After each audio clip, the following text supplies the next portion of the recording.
एक रात जब सुलेमान सो रहे थे तो उन्होंने एक दर्शन देखा। उस दर्शन में परमेश्वर ने उनसे पूछा कि वह क्या चाहते हैं। तब सुलेमान ने परमेश्वर से बुद्धि की मांग की।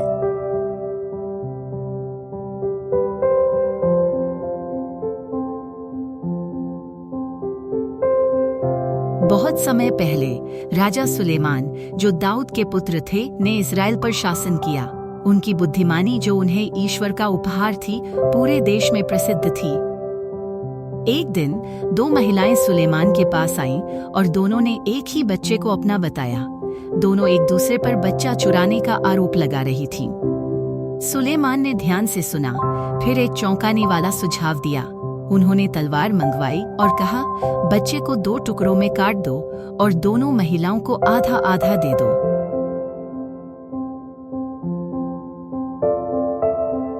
एक महिला ने इस फैसले को मान लिया, लेकिन दूसरी महिला ने भयभीत होकर कहा, कृपया महाराज, बच्चे को उसे दे दो, बस बच्चे को कोई नुकसान मत पहुंचाओ।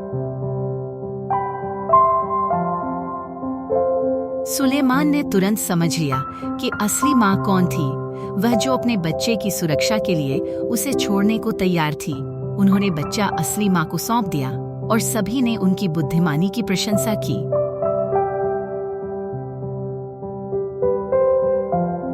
सुलेमान की बुद्धिमानी की प्रसिद्धि चारों ओर फैल गई और इस्राएल में उनके न्यायपूर्ण शासन के कारण समृद्धि आई।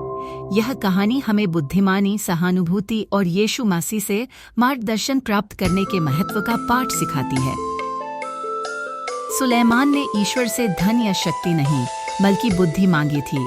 इससे हमें सीख मिलती है कि ज्ञान और समझ से जीवन में सही निर्णय लेने में मदद मिलती है। सुलेमान को बहुत धन और संपत्ति मिली, लेकिन समय के साथ उसने अपनी प्राथमिकताएं बदल लीं। यह हमें बताता है कि धन और संपत्ति से अधिक महत्वपूर्ण ईश्वर के प्रति हमारी निष्ठा है। सुलेमान का जीवन हमें यह सीख देता है कि यीशु मसीह के प्रति सच्ची निष्ठा रखना कितना महत्वपूर्ण है। जब उसने यीशु मसीह से दूर होकर अन्य देवी देवताओं की पूजा शुरू की, तो उसका साम्राज्य भी कमजोर हुआ।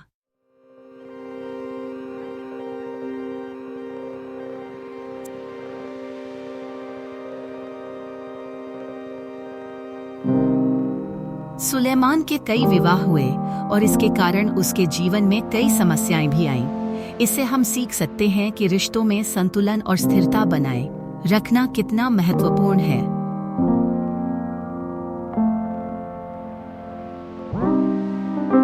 जब तक सुलेमान नम्रता से जीता रहा, तब तक यीशु मसीह उसके साथ था, परंतु घमंड और अति आत्मविश्वास ने उसे पतन की ओर ले गया।